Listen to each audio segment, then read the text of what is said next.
Assalamualaikum warahmatullahi wabarakatuh. Assalamualaikum warahmatullahi wabarakatuh. Asha inda gadirtu.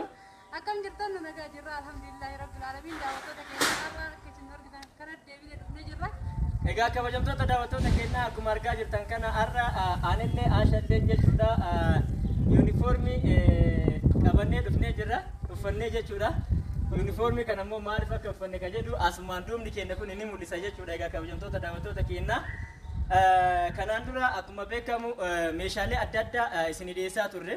Meeshaalee adda addaa yeroo isin dhiyeessaa turre keessatti immoo bu'aa bayii baay'ee keessa dabarreetiin meeshaalee adda addaa isin dhiyeessaa turre jechuudha. Meeshaalee mana keessaa algaa, kontirool biffee, kumsaatiin isaatiin dhaabbataa jechuudha. Asiin nu bira jira innillee asiin algaan nu bira jira wanni dhabame hin jiru. Meeshaalee hedduu kan mana keessaa hunda isin dhiyeessaa turre. Meeshaalee xixiqqaa irraa haga meeshaalee gurguddaatti jedha jechuudha. Egaa kabajamtoota daawwattoota keenya yeroo meeshaalee kana isin dhiyeessinu kabajamtoota daawwattoota keenya bu'aa baay'ee keessa dabarsineeti. Kana yoo isin jedhu Asha yeroo baay'ee Amaariffa kanaan danaanaachuu warra jiru kana wal dhabaa turte jechuudha. Isumarraa kan ka'e meeshaalee sanillee gabaabsaa turre ammaan immoo akkuma argaa jirtan kana namoota adda addaa wajjin kallattii adda addaatiin hojjetaa turre amma immoo farnicherii dhuunfaa kennaa banannee irraa jechuudha. Furniture. Bu'aa yoo jira warra Amaariffaa taasisan bu'aa sana hambisu jecha Ashaa fi meeshaalee mukaa karaa dhuunfaa itti dhiyeessanii maamila fi gammachiisuu jecha meeshaalee isaan itti jiraatan bareedu jechuudha. Nama bira dhaqanii jaalachaa gurraa ofii bira dhaabbatanii haala jechuudha. Dhuunfaa ofii baratanii ani kasaarra maamila fi kasaarra ani kasaarra karaa dhuunfaa ofii waan deemaniif kunoo isaan hojii jalqabanii jiranii mana hundi sadarkaa kan jirtu isaan bu'aa ofii keessanii maamila gammachiisu jecha meeshaalee bareedu jechuudha waan itti qophaa'aniif kunoo sadarkaa irra banamee jira eebba biyya irraatiin jamma irra jirra ammaan booda wanta akka sadaatina meeshaa guutuu jirra wanni barbaachisan isaan jira meeshaalee biraatti qabuun akka abbaan barbaadutti ka'umsarraa haga dhumaatti waan jiru guutuu viidiyoo waraabnee isin agarsiisuudhaaf qophiidha amma. Egaa kabajamtoota daawwattoota keenya akka ogeessi keenya isin ibsa kanatti jechuudha.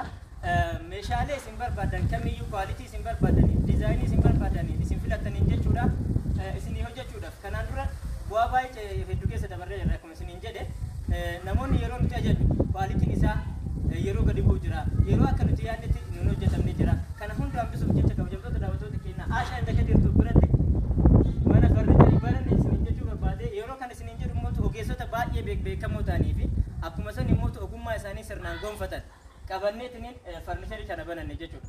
Bakki isaan ogeessi kun akkuma argaa jirtan ogeessa waa hunda hojjetudha. Isaan illee ogeessa waa hunda hojjetudha. Ogeessi keenya isin asitti argitan kun Jibriil jedhama. Ogeessi keenya isin asitti argaa jirtan kun itti aanumotu Ahmad jedhama. Egaa kabajamtoota daawwattoota keenya yeroo kana isiniin jedhu ogeessi keenya biraanchi birannee banannee haga asiin warroonni abboomsaa warroonni abajamaa warroonni mootu arbaabuu jala jirtan hundi biraanchi lammaffaa Ahmad jalatti dhuftaniitiin ajajachuu dandeettan isiniin jenna kabajamtoota daawwattoota keenya yeroo meeshaa ajajatan immoo dhibbaan dhibbatti akkaataa ani yaadametti naa hojjetame akkaataa an barbaadetti mana naa gahee mana kiyya naa seenee bakka an barbaadetti naa rattabameetiin akka jedhu abdii kana abdatanii akka dhuftan isiniin jenna kabajamtoota daawwattoota keenya. Ashaan obboleettiin teessan immoo yeroo baay'ee isin gammachiisaa turte as jirti jechuudha. Isinillee yaada isinii kennitee raawwattee taappellaa keenya fi eebba keenya guyyaadhaa itti fufa jechuudha. Eebbi keenya ammallee agarsiisni keenya itti fufa jechuudha. Maaliif meeshaalee adda addaa qabannee dhufnee jirra. Meeshaalee sanis isinitti agarsiisuu dirree deemnaa jechuudha. Ammaan Ashaan. Hayyee daawwattoota keenya ibsatti mana mukaa banannee jirra jechuudha daawwattoota keenya ammaan booda waan barbaadan jechuudha dandeettanii diizaayinii barbaadanii akka biyya alaatti jirutti yeroo baay'ee argaa turtanii akka barbaadetti isin hojjechuu dandeenya ogeessi keenya nu bira jira isiniin jenna daawwattoota keenya amma mootuyyuu mirtii keenya hunda jammarree ka hojjenne isin agarsiifna ogeessota keenya wajjin wantoota gammaa hojjenne ni laata. Ahmad immoo yaada isin. Kabajamtoota fi daawwattoota keenya hojii ajaa'ibaa eebba ajaa'ibaa irratti argamnee jirra. Ashaa inda gadir farnicherii fi hojii mukaa akka ajaa'ibaa kanatti asitti naannoo Adaamaa 02tti jalqabamee jira. Akka ajaa'ibaa kanatti immoo iddoo kanatti dhuftanii yeroo barbaadanii YouTube illee ta'e Telegram illee ta'e chaanaa isaanii join gochuu fi subscribe gochuu keessan hin raaffatina. Akka ajaa'ibaatti isaan gaasitti Adaamaa qofatti illee dhaabbachuu ni danda'anii Masih jechu acamu, egas imu alaga duretti hangga apum sapi, ana jechu itti beraci kabani. Hangga hararitti asin imu egas asin hangga wale asin hangga ambo itti kara barbadain argamu nandesani. YouTube isa irratti egas imu bilbila isa illee argachuu dandeessani. Bilbilli isaanii duwwaa 983 47 egaa dhaggeeffattoota fi daawwattoota kabajamtoota maamiloota keenya ogeessa ajaa'ibaa eegas immoo waan yaaddan waan argitan akka argitanitti kan isin hojjechuu danda'u ogeessa kabajamaa fi eegas obsa qabu waan maraanu eegas immoo waan hojjetu barbaadu akka isti kastamariin barbaadutti hojjetuu fi inni ogummaa isaatiin kan gonfate ogummaa isaa eegas kolleejjii irraa ka'ee ogummaa yeroo dheeraa kan qabu the long time career kan jedhamu kan jechuudha beekumsa gahaa kan qabu ogeessa Jibril Adam Siraaj kan jedhaman isaan akka yaada isaaniitti ni hojjetanii kanaaf meeshaa barbaadan meeshaa banaa hanga algaatitti kumsaatinii kontirool biffee eegas irraan Arabiyaan Majlis wanni hafe hin jiru waan yaadanis soofaallee ni jira akkasitti akkatti yuutuubii kan karaa bakka gootan isiniin jedhaa guyyaa juumallee baga geessanii baga eebba guyyaa kanallee geessan isiniin jechuu barbaanna. Hayyee daawwattoota keenya akkuma argitan kanatti ogeessi keenyallee ibsa bal'aa isiniif godhee jira jechuudha daawwattoota keenya amma kallattii maaliin hojii hojjetamee ammaaf qophaa'ee isin agarsiisna akka hojjetamaa jirullee keessa deemuudhaan isin agarsiifna jaraa wajji turuudhaan wanta hojjetame ilaala. Ammaaf gara meeshaan wadatti deemna meeshaan waddeessi jira waan ta'eef meeshaalee qalamii qabbaanuu dhumatee gara dhumaatti deemutti deemama amma kumsaatinii yookaan immoo mee cufaa takkaa cufa akkasitti mul'u ilaaluu barbaanna. Dhaabbataa jedhama.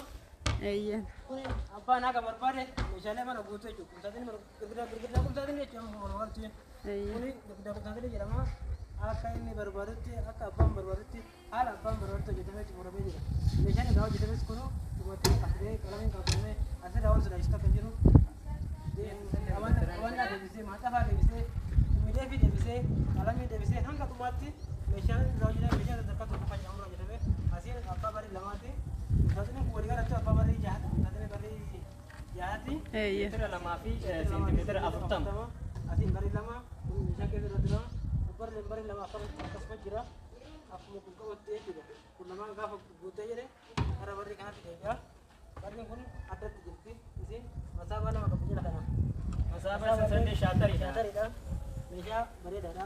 Hayyee daawwattoota keenya asirratti jechuudha bakka masaabaa kanatti dhiifama duraanin muka irratti galchanii cufuuf banuun baay'ee ulfaataadha. Amma garuu isa shaatarii jedhamu kana fayyadamna waan ta'eef dhagaa godhee isin agarsiisa. Akka barbaadanitti kunoo cuftanii banuufillee baay'ee qal'aadha. Mee banime kunoo argitanii kana fakkaata jechuudha. Amma achi karaan isin hojjenna warra hojjettan hundaafuu jechuudha daawwattoota keenya isin dhuftanii xalabachuu ajajachuu bichaadha daawwattoota keenya kana fakkaata asirraan kun akkuma isin jettetti madardara irratti goonee fi jirra jechuudha. Madardaraan barbaadetti madardaraa gaditti immoo masaabaa qaba. Akkuma argitan immoo gubbaadhaan booksii baay'ee bareedaa ta'e qaba jechuudha daawwattoota keenya ogeessi keenya isin agarsiisaa jira mastaawatiidhaan hojjetame.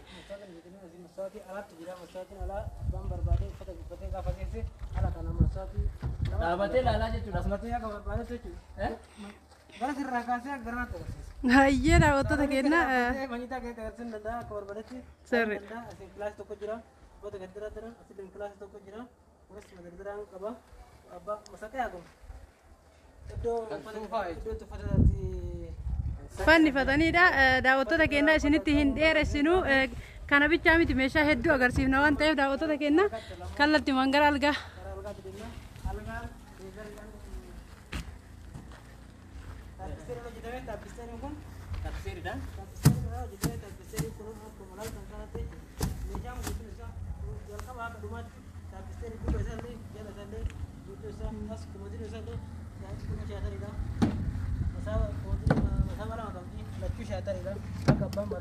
Asiin kun ispoonda isaallee kun guutuu meeshaalee taappiseeri irraa hojjetamu isa guutuu jechuudha. Asiin iddoo irra taa'ee as taa'ee kophee isaa jijjiiratee kan argaa isaatti dorgomaa as deemsisalee baay'ee bareedaadha. Wanti kun kana fakkaata. Ammaaf ashawwaan raafe waan dasisee gara qabataa jiru. Hayyee daawwattoota keenya ogeessi keenyallee haala bareedaa ta'een isin ibse asirratti waan isiniin jechuu barbaadu meeshaa kana ajaja obboleettii eennatiin hojjenne malee isinillee ajaja barbaadan akka barbaadanitti yoo ajajattan akkuma isin ajajattanitti akka footorra jirutti haala kanaan lafatti isinii mul'isna jechuudha daawwattoota keenya kallattiimaan immootu tajaajilli keenya daawwattoota keenya asuma laala kophee teessan asitti baafattanii qulqulleessitanii asiin dura algaa jira. Egaa kabajamtoota daawwattoota keenyaa meeshaa kana bifa baay'ee bareedaa ta'ee fi akkuma san immoo meeshaa baay'ee quality ta'e taappiseeriidha. Taappiseerii jechuun inni kun akka isin argitan booksidha. Duubni isaa kun ispoonjinaan hojjetamee geetamee akkatti qabduudhaan qabsiifamee jechuudha. Keessi isaa kun muka baay'ee tokkoffaa ta'ee fi akkuma san gubbaan kunillee akka argaa jirtan kana. Nama lamaan irra ba'anii jiranii MDF tokkoffaa waan ta'eef tasumallee hin cabedeen hin shakkamu. Taappisteerii kun bifa hedduun barbaadanii bifa isin barbaadaniin qophaa'ee isin dalaguu danda'a. Kuni filannoo kastamarii kennati. Bifa barbaadaniin immoo eegas ajajanii akka barbaadanitti egaa halkan gaarii riba gaarii haadha warraa keessa bareedu waliin itti gammaduu dandeessanii. Kanaaf gara Aashaa fi Kadiir Farnishariitti akka dhuftan isin affeerree jira. Egaa kabajamtoota daawwattoota keenya ammallee adeemsi keenyatti fufee jiru jechuudha. Ogeessi keenya immoo asitti waan isin jedhu qaba. Madriitti dhufseenaa jirra. Meeshaa dhumatee amma geessinee jirra. Amma kana meeshaa Madriitti meeshaalee dheedhii jechuudha. Eeyyeen daawwattoota. Eeyyeen deemee na soomee gubbarra na soomee keessa akkasii waan jiru akka hin qabne meeshaalee dheedhii kan hin dabarsin. Mee ogeessa keenya ajaa'ibaa kana laalaa kan meeshaa keessan bifa isin barbaadan eegas jalqabdu irraa haga xumuraatitti isin agarsiisuu danda'u isaa ol qabaame.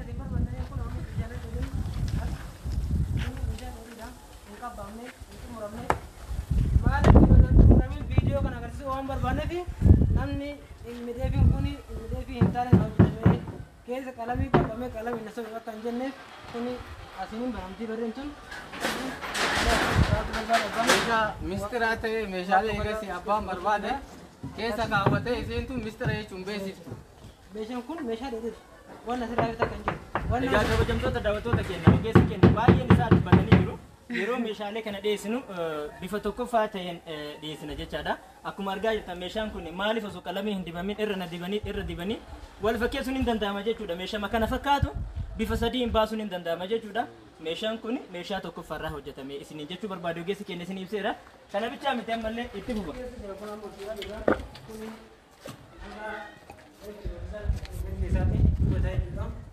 Meeshaaleen dheedhiin keenya kun as dhiyaatee jira. Iddoon kun iddoo oomisha meeshaalee keenyatti. Iddoo oomisha meeshaalee keenya haala kanaan hojjeessinee hojjechaa jirra. Wanti iddoo meeshaalee kana amma nama tokko osoo taate iddoolee meeshaalee dheedhii isin hin geessan. Maaliif iddoo meeshaalee dheedhii isin geessine? Abbichi meeshaa kana soobee hojjechuu waan barbaaduuf meeshaalee kana keessa gabbuusee hojjechuu waan barbaaduuf nuti immoo amma fedhiin keenya nama soobuu danda'etti maamila horachuudha. Maamila horachuu akka maamilli barbaadutti hojjechuuf waan ta'eef meeshaaleen dheedhiin keenya kun akkana fakkaata. Waayee qabattan irratti ibsachuu dandeenya. Kaafii mootuu Kadiir asirratti jira. Egaa kabajamtoota daawwattoota keenyaa inni biraa maali? Meeshaa kana jechuudha. Akkuma argaa jirtan kana hin dhumanne jechuudha. Meeshaa dhumatiin isin agarsiisaa jira jechuudha. Meeshaalee isin dhumatii yeroo isin agarsiifnu akkuma argitan kun haala kanaan qophaa'ee dhufee jira. Meeshaan kun meeshaa hin dhumatiin haa ta'uti garuu baay'ee meeshaa kwaalitii ta'e irraa isin hojjennee meeshaa dheedhii bifa kanaan akkasii qopheessinee osoo qalamii hin dibamin isin agarsiisuun keenya meeshaan kun meeshaa tokko ofirraa hojjetamuu isaa ofii immoo yeroo dhiyaatu haala kamiin dhiyaate jennee isin agarsiisuu isaatiif tanaan isinii dhiyeessine. Egaa kabajamtoota daawwattoota keenyaa warroonni chaanaalii keenya kanaaf haaraa taatan sabskiraayib gochuun gama keenya akka dhuftan warroonni maamila keenya taatan immoo hiriyoota keessan bira akka ga'u isiniin jecha ijoollee oo taatan hundi keessan hundi nagaa nu jiraataa fayyaa nu ta'a. Aashan immoo yaada isinii dabalti asii maamilli keenya jira hundi isaa yaada keessan isinii ka'a. Egaa baay'ee isin jaalannaa baay'ee isin kabajnaa dhugaa dubbachuuf yoo ta'e guyyarraa piraankiidhaan akkuma isa meeshaadhaan ammallee immoo chaalenjii adda addaa qabachuu fi kana bichaa miti. Egaa kabajamtoota daawwattoota keenya affeerraa namoota hedduun waan ta'e wayii hojii qopheessinee qabna. Affeerraa ustaazota keenyaa qabna. Innis garee guruppii wayii uumneetiin haala karaa amantiitii fi karaatii gorsa adda addaa itti namaa kennuun haala mijeessaa jira jechuudha kabajamtoota daawwattoota keenyaa. Innis haga nu milkaa'ee dhufnee isin eebba keenya isinitti agarsiisnutti ani asumaan dhaamsa kooti Aashan isin duuba kaameraamaaniin taatee isin agarsiisaa jirti. Yaada keessan isin achitti dabaltee ogeessi keenyallee yaada jiru itti nu dabalee gara xumuraatti jenna jechuudha. Ayyee daawwattoota keenya manni mukaa keenya kana fakkaata ogeessi keenyallee sirriitti isin ibsee jira jechuudha daawwattoota keenya isinirraa ka eeggamu lakkoofsa bilbila keenyaa duwwaa 977 jechuudhaan aashaa inta gadirtuuf filannoo keessan godha isiniin jenna daawwattoota keenya nu bira dhuftanii wanni dhabdan tokkollee hin jiru meeshaa manaatirraa farniicharirraa algaa biffee dolaaba waan barbaadan kamutu jira daawwattoota keenya asitti wanti hin hojjetamne hin jiru isiniin jenna akkasitti hin hojjetamne illee hunduma isaatu iyyuu bakka jirurraa isiniif hinna jechuudha daawwattoota keenya kallattii maaniin nu filattanii dhufna wanti nu biraa dhabdan isiniin hin jennu hin jiru isiniin jechuu barbaada daawwattoota keenya har'aaf qophiin keenya kana fakkaata gara fuulduraa immootu qophii bareedaadhaan ajaja hedduu qabna waan ta'eef daawwattoota keenya akkuma ba'uun tokko tokko isaatiin isin agarsiifna har'aaf xumuree jirra assalaamu alaykum wa rahmatullaahi wa barakaatu. Waalaikumsalam warahmatullahi wabarakatuh.